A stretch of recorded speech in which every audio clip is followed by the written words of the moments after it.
Assalamualaikum warahmatullahi wabarakatuh. Yang terhormat pada Pak Suherdi SPD SHMM selaku dosen pengampu mata kuliah hukum bisnis. Perkenalkan, nama saya Yazid Abdul Ziyad. Pada kesempatan kali ini, saya akan mempresentasikan materi yang mengenai perjanjian industri produk tentang elektronik dan gadget, yang dimana dalam presentasi ini saya akan menjelaskan isi pokok perjanjian yang menguraikan klausul-klausul penting yang terdapat di dalamnya, serta menganalisisnya berdasarkan ketentuan hukum perjanjian yang berlaku di Indonesia. Nah, latar belakang perkembangan industri elektronik di Indonesia itu mendorong meningkatnya kebutuhan akan sistem distribusi yang profesional dan memiliki kepastian hukum.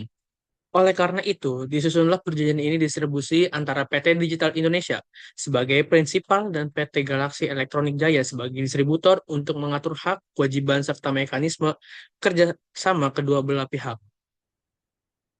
Kemudian, mengapa perjanjian ini dibuat? Yang pertama, yaitu menjamin kepastian hukum bagi para pihak. Yang kedua, yaitu mengatur mekanisme distribusi produk elektronik. Yang ketiga, yaitu menetapkan hak, kewajiban, dan tanggung jawab masing-masing pihak. Dan yang terakhir, yaitu meminimalkan potensi sengketa dalam pelaksanaan kerjasamanya. Selanjutnya, tujuan perjanjian ini disusun untuk menciptakan hubungan bisnis yang jelas, adil, dan saling menguntungkan antara prinsipal dan distributor. Selain itu, memberikan perlindungan hukum, di mana kontrak juga bertujuan meningkatkan efektivitas distribusi produk elektronik di wilayah Jabodetabek. Nah, tujuan utamanya yaitu yang pertama, memberikan kepastian dan perlindungan hukum. Yang kedua, memperluas jaringan distribusi. Yang ketiga, meningkatkan efektivitas dan efisiensi distribusi. Yang keempat, yaitu menjaminnya ketersediaan produk. Dan yang terakhir, yaitu menjaga standar kualitas layanan kepada konsumen. Kemudian kita masuk ke poin para pihak dalam perjanjian. Nah, perjanjian ini itu melibatkan dua badan hukum berbentuk perseroan terbatas yang memiliki kedudukan serta tanggung jawab masing-masing dalam kegiatan distribusi produk elektronik ini. Yang pertama yaitu ada PT Digital Indonesia. PT Digital Indonesia ini bertindak sebagai prinsipal atau dari pihak pertama yang dimana menyediakan produk elektronik, dan PT Digital Indonesia ini diwakili oleh Bapak Devano Arya Pratama selaku Direktur Utama. Lalu yang kedua yaitu terdapat PT Galaxy Elektronik Jaya atau pihak kedua. Nah, PT ini yaitu bertindak sebagai distributornya.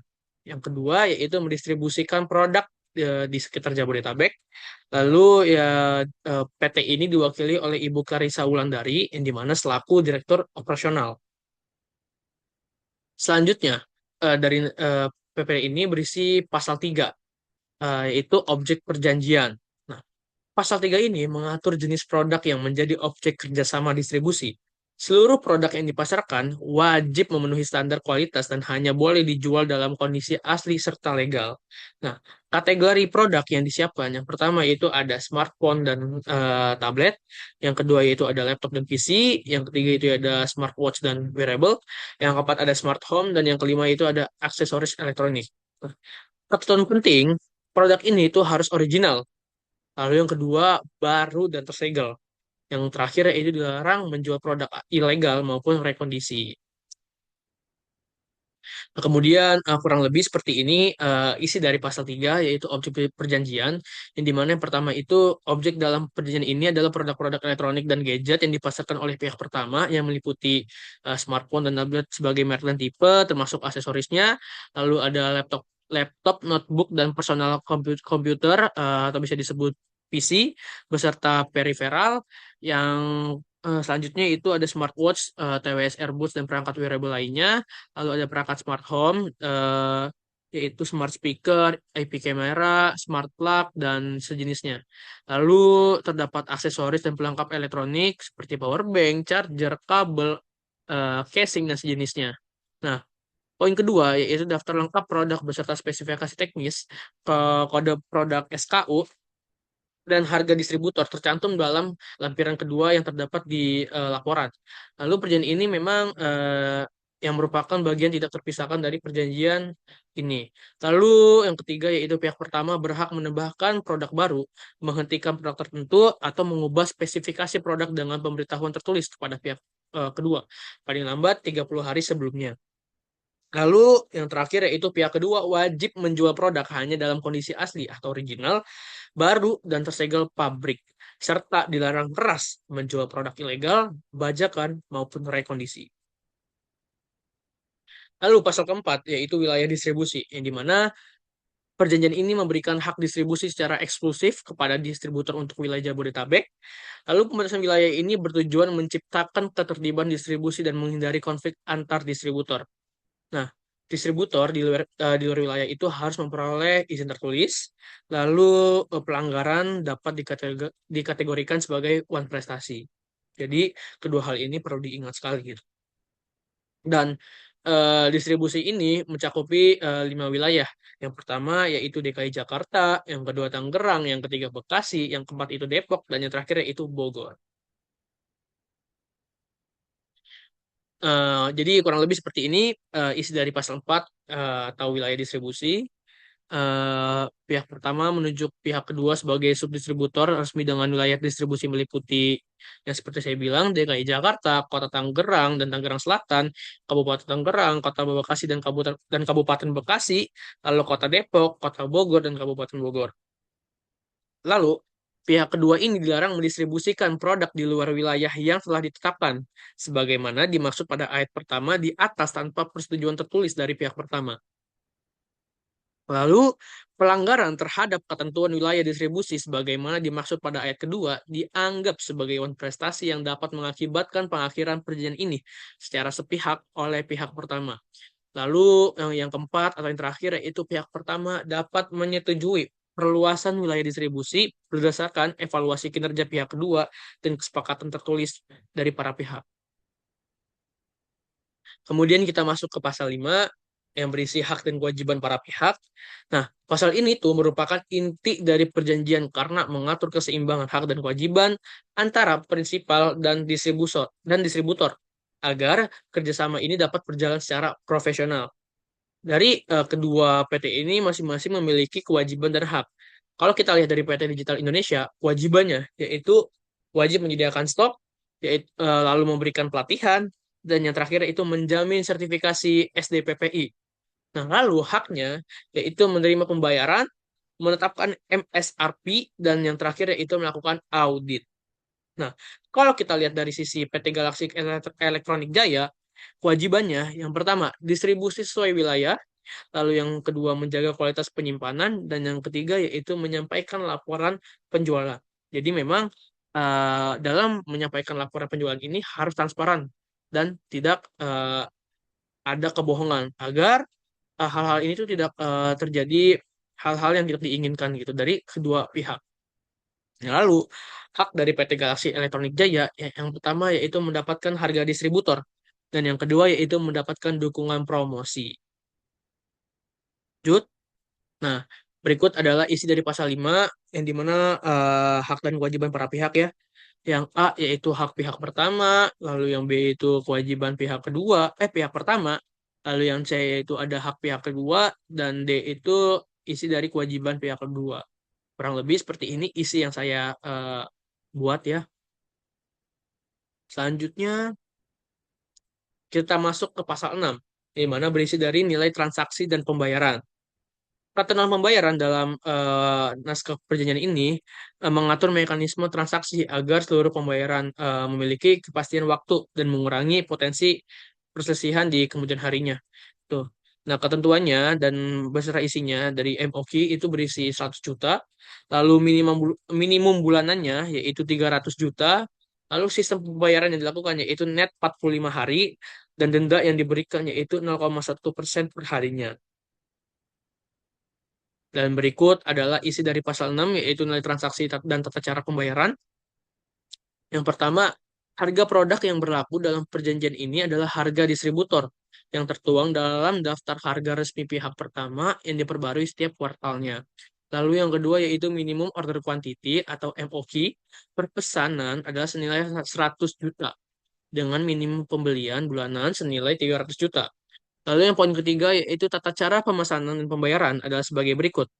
Yang A, pihak kedua mengajukan purchase order atau PO tertulis kepada pihak pertama.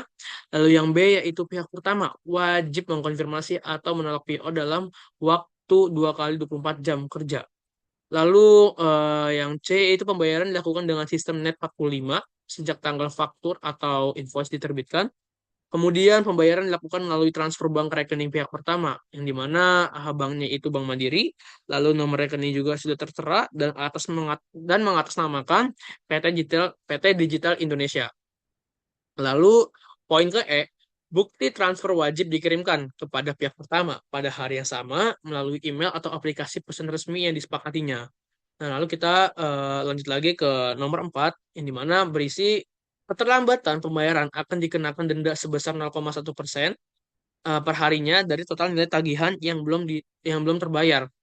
Lalu nomor terakhir atau nomor 5, yaitu pihak pertama dapat memberikan insentif berupa diskon volume, bonus produk, atau rabat kepada pihak kedua berdasarkan pencapaian target yang akan diatur dalam lampiran ketiga di perjanjian ini. Nah, kemudian selanjutnya yaitu potensi sengketa dan penyelesaiannya. Dalam pelaksanaan kontrak terdapat beberapa resiko yang dapat menyebabkan sengketa. Nah, oleh karena itu, perjanjian ini tuh mengatur mekanisme penyelesaian secara bertahap sebelum dibawa ke pengadilan. Nah, potensi sengketa yang pertama itu force majeure, lalu yang kedua itu keterlambatan pembayaran, lalu pelanggaran wilayah distribusi, dan yang terakhir itu penjualan produk tidak original. Nah, mekanisme penyelesaiannya yang pertama yaitu terdapat prestasi, kemudian bisa kita lanjut dengan somasi, lalu negosiasi, kemudian mediasi, dan setelah itu terdapat pengadilan negeri Jakarta Selatan. Jadi berikut isi dari pasal 7, yaitu jangka waktu perjanjian yang dimana berisi 5 nomor. Kemudian pasal 8, keadaan memaksa atau force majeure, yang berisi 4 nomor dan nomor pertama itu terdiri dari 5 poin. Yaitu yang dimaksud dengan keadaan memaksa ya atau force majeure adalah pertama yaitu bencana alam seperti gempa bumi, banjir, tsunami, angin topan, letusan gunung berapi, dan bencana alam lainnya. Pokoknya bencana-bencana alam yang tidak kita ketahui. Lalu yang kedua yaitu kebakaran atau kerusakan akibat petir yang bukan disebabkan oleh klien pihak yang bersangkutan. Kemudian wabah penyakit. Sebentar. Wabah penyakit atau epidemi.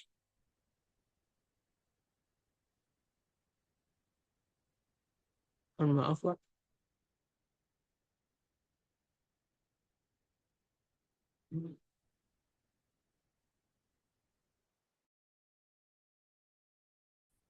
Epidemi atau pandemi yang ditetapkan secara resmi oleh pemerintah, kemudian terdapat perang, invasi, pemberontakan, kerusuhan sipil berskala besar, atau tindakan terorisme.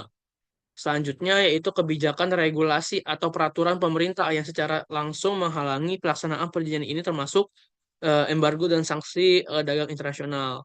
Jadi kurang lebih seperti ini isi dari pasal 7 dan pasal 8. Kemudian itu pasal 9 yaitu pasal maaf.